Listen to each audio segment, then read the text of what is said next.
L'extrême droite. L'extrême droite. L'extrême droite. L'extrême droite. L'extrême droite. L'extrême droite. C'est désormais une réalité. L'extrême droite est au pouvoir dans un nombre croissant des pays européens. Et aux Pays-Bas, le parti d'extrême droite arrive en tête des législatives après le dépouillement de 95% des bulletins. L'Europe compte aujourd'hui des pays où l'extrême droite a remporté des élections, comme l'Italie et la Hongrie. L'extrême droite a remporté les élections en Italie. Pour la première fois depuis 1945, un parti post-fasciste se retrouve aux portes du pouvoir. C'est une victoire écrasante pour le Fidesz, la 5e en 24 ans, la 4e d'affilée pour le parti de Viktor Orban. Et d'autres où elle n'a pas gagné d'élection, mais reste très importante, comme le montre le cas de la Pologne. Face à cette montée de l'extrême droite européenne, on se demande comment cela a pu se produire. Quelles sont les raisons qui ont poussé les électeurs de la France à l'Italie, des Pays-Bas à la Suède, de la Pologne à la Hongrie? Blast a interviewé des journalistes et correspondants des différents pays pour comprendre cette montée de l'extrême droite en Europe. 6 témoignages exclusifs répondent à vos questions ici, sur Blast.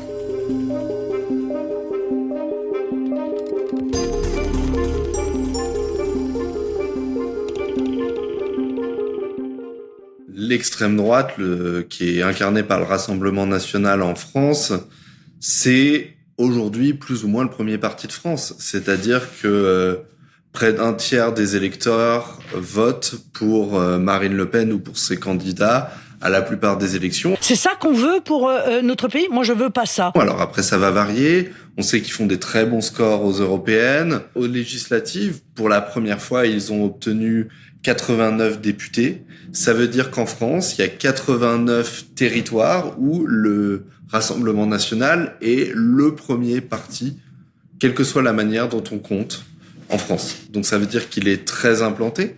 Et en plus, il a une influence qui dépasse ce calcul très électoraliste, parce que on voit que par capillarité, les idées de l'extrême droite sont reprises au-delà des partis d'extrême droite. En ce moment est débattue à l'Assemblée nationale une loi sur l'immigration.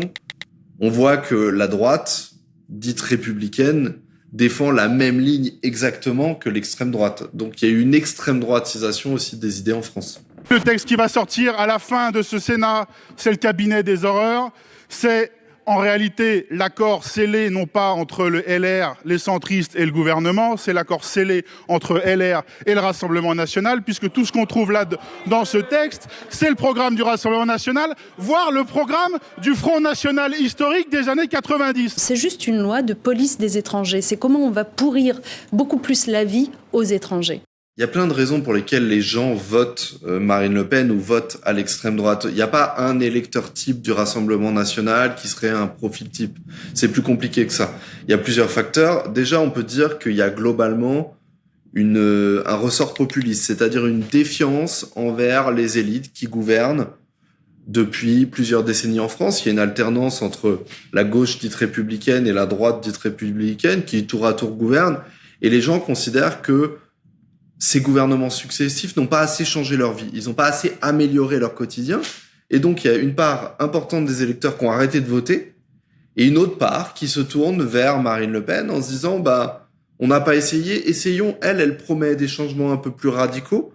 Donc, essayons de suivre ce chemin-là. Le vote d'extrême droite en France, le vote Marine Le Pen, c'est un vote qui est un vote plutôt populaire. Les couches populaires votent Marine Le Pen, mais certaines couches populaires, c'est-à-dire que c'est les couches populaires issues des milieux ruraux ou des petites et moyennes villes. Ils votent à l'extrême droite dans ces milieux-là parce que il y a un sentiment de déclassement. On en revient les élites n'ont pas assez amélioré notre vie et on est plutôt on a l'impression que notre vie s'empire. C'est vrai ou pas, ça se discute, ça dépend des cas. Et la question du racisme, elle rentre là-dedans. Parce que le racisme, c'est une mécanique finalement assez simple. C'est de dire que on a plein de problèmes dans notre société et le responsable de ces problèmes, c'est l'étranger. Il y a ce discours qui est très porté par l'extrême droite de les pauvres, issus de l'immigration, ils profitent des allocs. Ils touchent plein d'allocs, ils vident les caisses de l'État sans vraiment travailler. Et ce discours-là, il marche, il est porteur, mais il est paradoxalement porteur auprès de milieux assez pauvres aussi, qui serait de nous, on en chie, nous, on galère, mais nous, on travaille. Et on est scandalisé par les autres qui viennent un peu du même milieu que nous, mais qui ne travailleraient pas assez. Ce que je ne souhaite pas, c'est que la solidarité nationale consiste à prendre en charge des étrangers qui viendraient en France et qui s'appuieraient sur elle pour pouvoir vivre. Ça, je comprends. Je pense que la Mais solidarité ceux qui nationale travaillent doit être réservée aux participent. Français.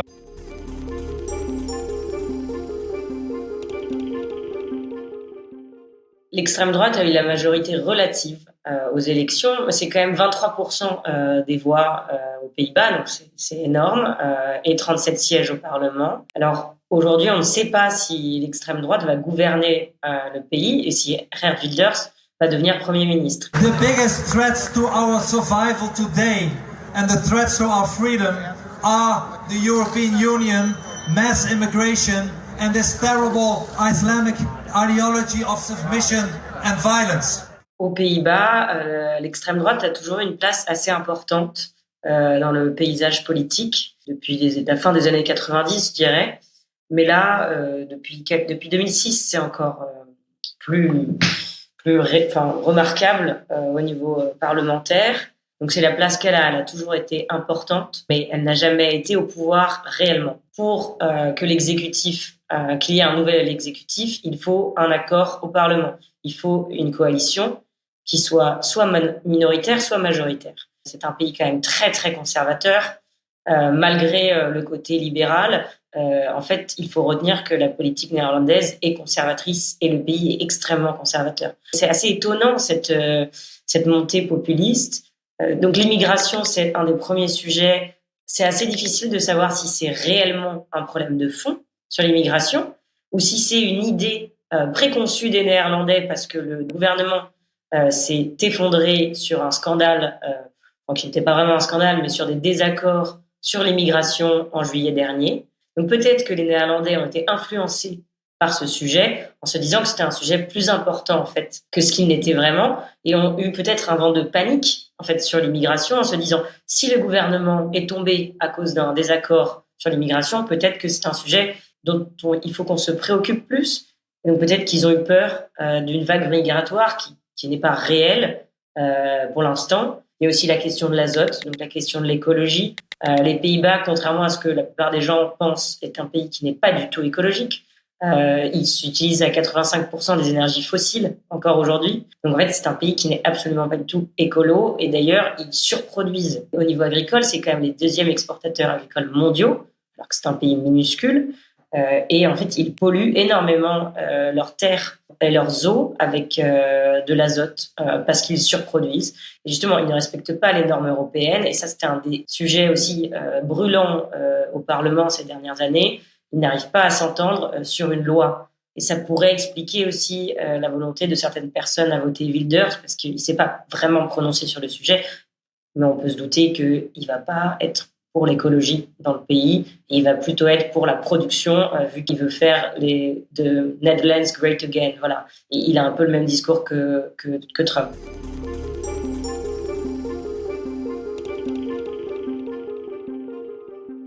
L'extrême droite, dans ce moment en Italie, c'est très intéressant, c'est que l'extrême droite sert au gouvernement.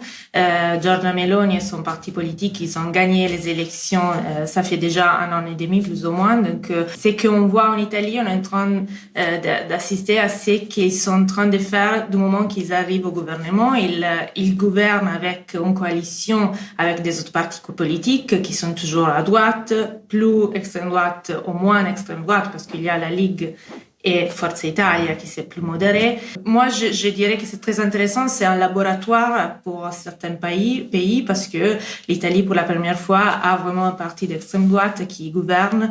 Et donc, c'est très intéressant de savoir qu'est-ce qu'ils sont en train de faire, comment sont ils en train de changer aussi. On dit toujours de l'Italie que c'est un peu le laboratoire de toute l'Europe. Moi, je dirais plutôt que c'est le laboratoire de la France.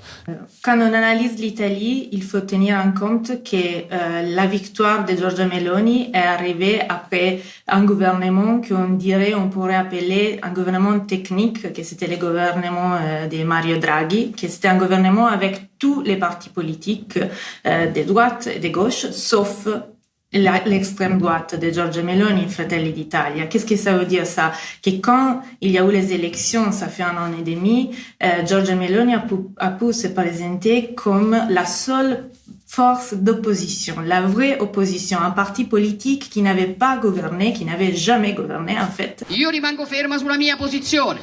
Blocco navale al largo delle coste della Libia. Apertura degli hotspot in Africa. Valutazione in Africa di chi ha diritto a essere rifugiato, distribuzione solo dei rifugiati nei 27 paesi dell'Unione Europea. Moi, je dirais que ce que Giorgia Meloni et l'extrême droite ont utilisé le plus, c'était la politique sécuritaire, donc les immigrés, la peur, mais pas seulement ça. Moi, je dirais en Italie aussi la peur pour une classe moyenne qui est toujours plus pauvre. Donc, ils ont parlé beaucoup à la classe moyenne, beaucoup aux entrepreneurs. Et donc, cet effet-là et l'effet qui n'avait jamais été au gouvernement était très puissant.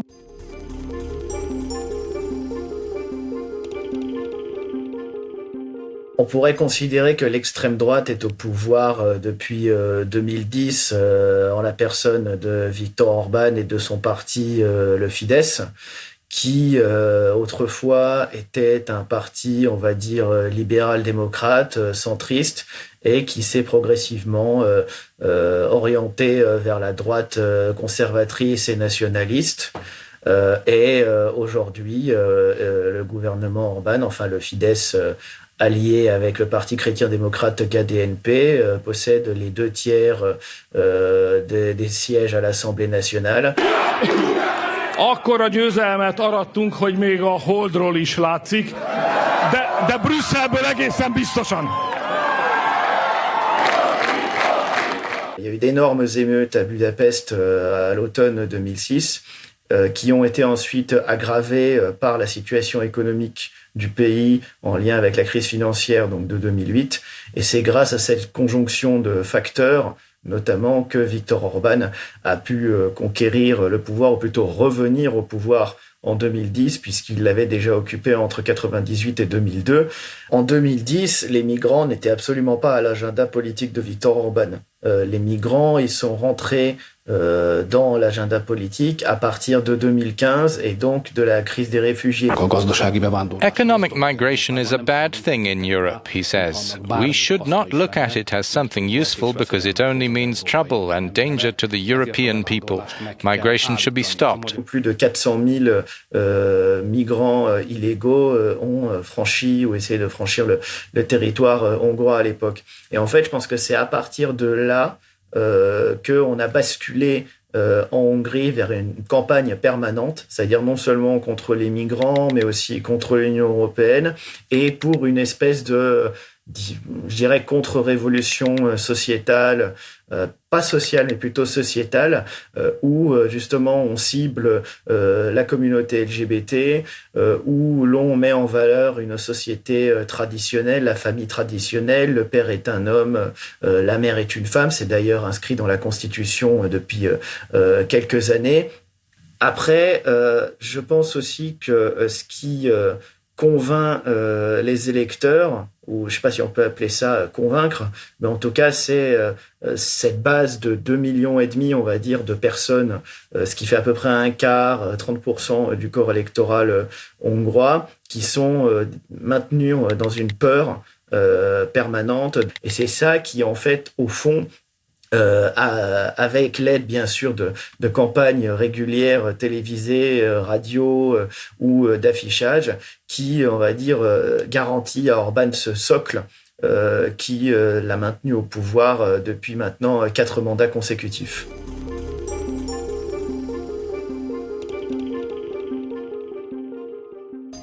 Dans les pays nordiques, et en particulier en Suède, lors des dernières élections générales ici dans le pays en septembre 2022, à la grande surprise d'ailleurs de beaucoup d'analystes politiques, le parti des démocrates suédois, donc le parti d'extrême droite en Suède, est arrivé en fait 2e lors de ces élections, et ça a permis donc à une coalition de droite en fait soutenue notamment par l'extrême droite, qui est une première historique dans le pays, d'arriver au règne du pouvoir ici en Suède.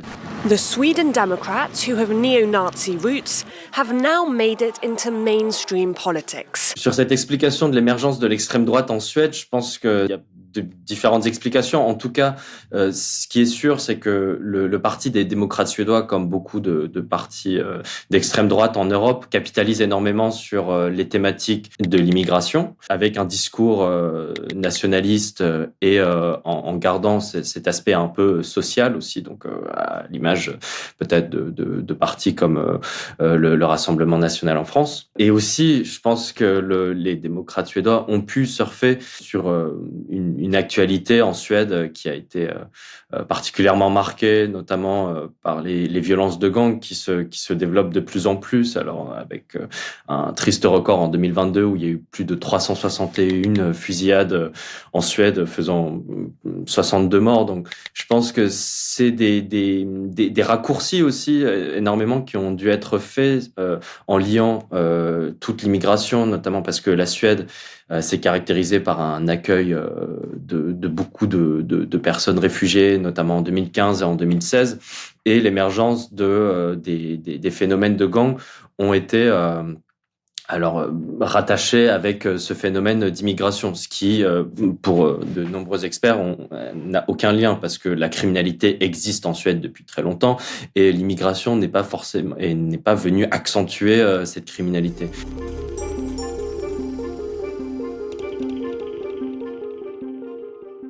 Le pays a connu en octobre dernier une élection qui a mené justement à la chute de la droite radicale au pouvoir. Donc c'est un peu un cas particulier en Europe. Après, la droite du parti Droit et Justice en Pologne reste malgré tout forte. Ils n'ont pas eu de majorité, mais ils ont malgré tout plus de 190 sièges au Parlement, donc sur 460, donc c'est presque la moitié. En Pologne, l'extrême droite, disons qu'elle se scinde en deux différents blocs. Donc d'un côté, on a le Parti national conservateur Droit et Justice qui a été au pouvoir depuis 2015 en Pologne durant 2 mandats consécutifs. Donc c'est un parti, disons, qui se caractérise par son orientation nationale conservatrice, donc très proche de l'Église catholique en Pologne. C'est un parti, disons, qui se rapproche aussi, idéologiquement parlant, du Rassemblement national en France, donc sur le plan des valeurs, par exemple. We are invariably of the opinion formulated by the Law and Justice Party ahead of the elections in 2015 that we will not be receiving migrants from the Middle East and North Africa in Poland. À l'autre extrême droite, disons, un parti encore plus radical, c'est Confederacja, donc le parti libertarien sur le plan économique, qui est très radical sur le plan de la fiscalité, par exemple.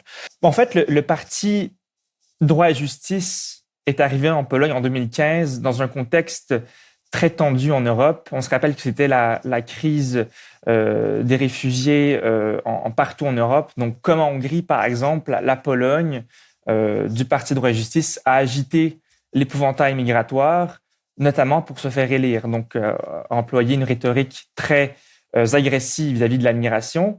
Mais disons que c'est pas seulement, la raison principale qui explique le succès de Droit et Justice en Pologne. Il y a eu une négligence depuis la chute du communisme d'une certaine partie de l'électorat, donc des politiques néolibérales qui ont peut-être conduit à un sentiment de déclassement auprès d'une partie des populations. En Pologne, l'Est de la Pologne a été particulièrement négligé en matière d'investissement depuis 30 ans par les différents gouvernements libéraux successifs. Après, en Pologne, il y a aussi la religion catholique qui reste assez dominante, malgré son effritement depuis quelques années au profit d'une sécularisation croissante. Donc, l'aspect, disons, culturel peut jouer sur le fort attrait du Parti Droit et Justice en Pologne. Le Parti Droit et Justice, depuis 8 ans, a réussi à s'emparer de l'audiovisuel public, donc de la télévision publique notamment, et ce qui leur a permis d'en faire un organe de propagande virulent, ce qui leur a permis également, évidemment, de démoniser l'opposition. Opponents believe Poland's populist right-wing government is determined to consolidate its political control over the courts and silence critical media.